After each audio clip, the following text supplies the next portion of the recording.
Bismillahirrahmanirrahim. Assalamu alaikum dear students. Today the topic we have discussed is cardiovascular disorders. Cardiovascular disorder से मुराद ये cardiovascular, ये दो terms यहाँ पर यूज की गई हैं। एक टर्म यहाँ पर कार्डियो यूज की गई है, दूसरी टर्म यहाँ पर जो है वो वैस्कुलर यूज की गई है। तो कार्डियोवैस्कुलर डिसऑर्डर मतलब ये कि ऐसी डिजीज, ऐसी बीमारियां जिनका ताल्लुक जो है वो कार्डियो से मुराद आपको पता है दिल, और वेस्कुलर कहते हैं वेसल्स को, यानी कि ऐसी डिजीज जिनका ताल्लुक दिल के साथ होता है, जिनका ताल्लुक ब्लड वेसल्स के साथ होता है, ऐसी डिजीज को आप लोग नाम देते हैं किस चीज का? कार्डियोवैस्कुलर डिसऑर्डर्स का नाम देते हैं। दोबारा समझ लें, कार्डियोवैस्कुलर डिसऑर्डर्स तो ये ऐसी डिजीज हैं जिनका कार्डियो से मुराद हार्ट होगा और वेस्कुलर से मुराद ब्लड वेसल्स। ऐसी डिजीज जिनका ताल्लुक जो है वो डायरेक्टली तौर पर हार्ट से हो या ब्लड वेसल से हो, ऐसी ब्लड वेसल से हो जो हार्ट को ब्लड सप्लाई करने का काम करती हूँ, ऐसी डिजीज को आप लोग नाम देते हैं कार्डियोवैस्कुलर डिसऑर्डर्स। अब हम देखते हैं कि इसकी डेफिनेशन क्या है।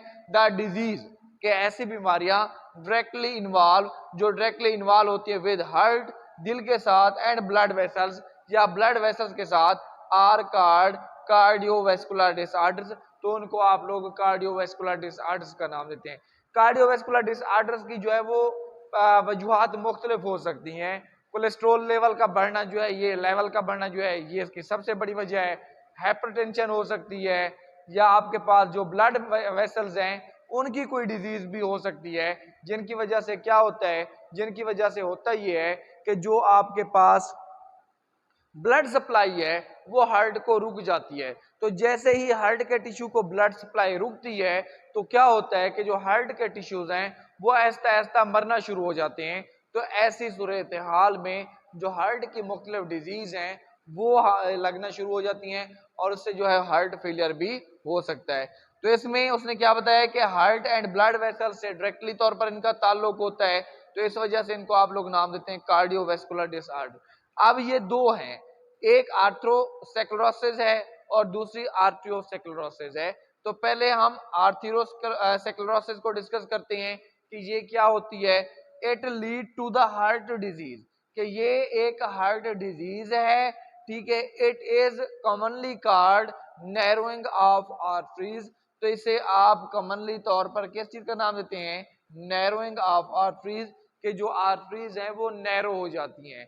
क्योंकि जब आपको पता है आर्टरीज नैरो हो जाती हैं तो उससे क्या नुकसान होता है? उससे नुकसान एक ही होता है कि जो आपके हार्ट के मसल्स हैं उनको ब्लड सप्लाई रुक जाती है। तो जब उनको ब्लड सप्लाई रुक जाती है तो उससे क्या होता है कि हार्ट के ब्लड की कमी की वजह से हार्ट के जो मसल्स हैं वो आहिस्ता आहिस्ता मरना शुरू हो जाते हैं, उनकी डेथ शुरू हो जाती है। और इस प्रोसेस को आप लोग मायोकार्डियल इन्फ्रेक्शन का भी नाम देते हैं या हार्ट अटैक का भी नाम देते हैं। तो इस डिजीज का कॉमनली नेम क्या है, या इसका कॉमन मेथड क्या है कि ये कैसे अटैक करती है? कि ये हमारे पास जो ब्लड वेसल्स हैं उनको नैरो कर देती है, उनको सिकुड़ा देती है, उनको छोटा कर देती है, ताकि ब्लड सप्लाई जो है वो हार्ट को कम हो सके। क्योंकि इन डिजीज का डायरेक्टली तौर पर ताल्लुक हार्ट से है। तो अगर ब्लड सप्लाई हार्ट को रुक रही है तो आप खुद सोचें कि उसका क्या नतीजा निकलेगा, उससे क्या रिजल्ट्स आएंगे। क्लियर कट है कि उससे रिजल्ट्स यही निकलेंगे कि जो हार्ट के मसल्स हैं उनकी डेथ शुरू हो जाएगी। और जब हार्ट के मसल्स की डेथ शुरू होती है तो आपको पता है उससे क्या होता है, इस तरह समझे कि हार्ट की ही डेथ शुरू हो जाती है। ये एक क्रोनिक डिजीज है। क्रोनिक से मुराद ये कि ये एक ज्यादा लंबे अरसे के लिए और ज्यादा खतरनाक डिजीज है। लंबे अरसे के लिए भी रह सकती है और ज्यादा खतरनाक भी हो सकती है। Which is caused due to, अब उसकी वजह क्या होती है? उसकी वजह आपके पास फैटी मटेरियल्स होते हैं। फैटी मटेरियल्स क्या हैं? फैटी मटेरियल्स ये हैं कि हमारे जो ब्लड वेसल्स हैं उनके अंदर फैटी एसिड्स, यानी कि आप लोग अगर लिपिड्स वाली ऐसी फूड यूज करते हैं जिसमें लिपिड्स ज्यादा हैं, फैटी एसिड ज्यादा हैं, तो ये फैटी एसिड्स जल्दी जल्दी डाइजेस्ट नहीं हो पाते। तो जब ये फैटी एसिड्स जल्दी जल्दी डाइजेस्ट नहीं हो पाते तो उससे क्या होता है कि जो हमारी ब्लड वेसल्स हैं उनके अंदर ये तहें बनाकर जमा होना शुरू हो जाते हैं।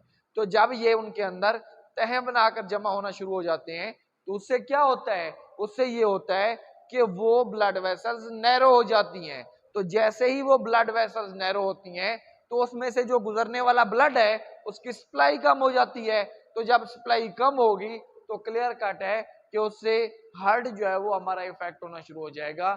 इसके अलावा दूसरे नंबर पर कोलेस्ट्रॉल का वो आपको बता रहा है, ये बहुत ही ज्यादा खतरनाक होता है कि एक हार्ट का पेशेंट है अगर वो कोलेस्ट्रॉल वाली फूड यूज करता है तो इस तरह समझे कि वो अपनी जान का दुश्मन खुद बना हुआ है, क्योंकि जितना कोलेस्ट्रॉल हमारी बॉडी में जमा होता है ये डाइजेस्ट नहीं हो पाता, ये उन ब्लड वेसल्स को नैरो करने का काम कर रहा है जो पहले से ही नैरो है। तो उससे क्या होता है कि जो हार्ट डिजीज है वो बढ़ जाती है।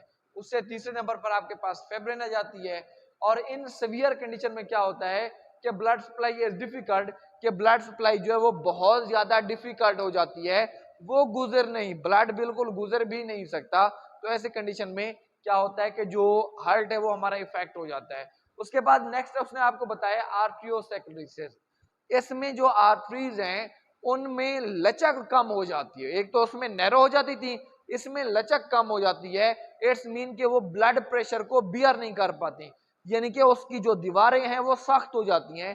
तो ये कंडीशन भी नुकसानदेह होती है, क्योंकि अगर ब्लड प्रेशर हो जाए और इलास्टिसिटी हमारी आर्टरीज के अंदर ना हो तो उससे क्या होता है कि उससे हेमरेज हो सकता है, जो हमारी ब्लड वेसल्स हैं वो फट सकती हैं, टूट सकती हैं ब्लड की वजह से। तो ये कंडीशन भी ज्यादा क्या होती है, डिफिकल्ट होती है। और इसमें क्या होता है, इसमें भी एक्यूमुलेशन ऑफ कोलेस्ट्रॉल ही होता है कि कोलेस्ट्रॉल दीवारों के ऊपर जमा होता जाता है, और जब कोलेस्ट्रॉल ज्यादा जमा हो जाता है तो उससे क्या होता है कि जो हमारी वॉल्स हैं ब्लड वेसल्स की वो क्या हो जाती हैं, वो सिकुड़ जाती हैं, और उसमें इलास्टिसिटी जो है वो कम हो जाती है, जिससे क्या होता है कि जो हमारी हार्ट है उसको सप्लाई जो है वो कम हो जाती है। इससे क्या होता है, कोलेस्ट्रॉल के जमा होने की वजह से एक रुकावट बन जाती है ब्लड वेसल्स के अंदर। उस रुकावट को आप लोग नाम देते हैं किस चीज का, प्लग का नाम देते हैं। ये प्लग्स ब्लड वेसल्स के साथ अटैच होता है। फिर ये प्लग्स क्या करता है, ब्लड वेसल से प्लग से ये थ्रम्बस में चेंज हो जाता है, यानी कि एक मुकम्मल लोथड़ा बन जाता है। फिर जब ये लोथड़ा क्या करता है, लीव कर जाता है, ब्लड के अंदर सर्कुलेट करना शुरू कर देता है, then it will be named as embolus. ये है क्या, आर्टियोसेक्लेरोसिस है, क्योंकि आपके दो लेक्चर इसी से रिलेटेड हैं, तो ये आपने अच्छे तरीके से समझना है। एक आर्टियोसेक्लेरोसिस और आर्टियो, ये लेक्चर मैं इकट्ठे इस वजह से दे रहा हूं क्योंकि both these disease are related to each other, तो ये दोनों इकट्ठे रिलेटेड हैं, तो इस वजह से ये एक ही लेक्चर बन गया। तो ये प्लक्स बनाता है, थ्रोम्बस बनाता है, और क्या बना देता है, इम्बोलस बना देता है। तो ये था आज का आपका टॉपिक, जो आर्टियोसेक्लेरोसिस और आर्थ्रोसेक्लेरोसिस से था, जो कोलेस्ट्रॉल और फैटी एसिड के जमा होने की वजह से बनता है। उम्मीद है कि आज का ये लेक्चर आपको समझ आ गया होगा। अगर इसमें किसी किस्म की भी कोई बात आपको समझ नहीं आती तो आप इस तरह कर सकते हैं कि कॉल के जरिए या व्हाट्सएप के जरिए वो बात जो है वो मुझसे पूछ सकते हैं। इसके अलावा ये दोनों टॉपिक्स जो हैं ये इस तरह भी लॉन्ग के लिए भी इंपॉर्टेंट है और शॉर्ट के लिए भी इंपॉर्टेंट, इसको आपने अच्छे तरीके से याद करना है। अल्लाह हाफिज़।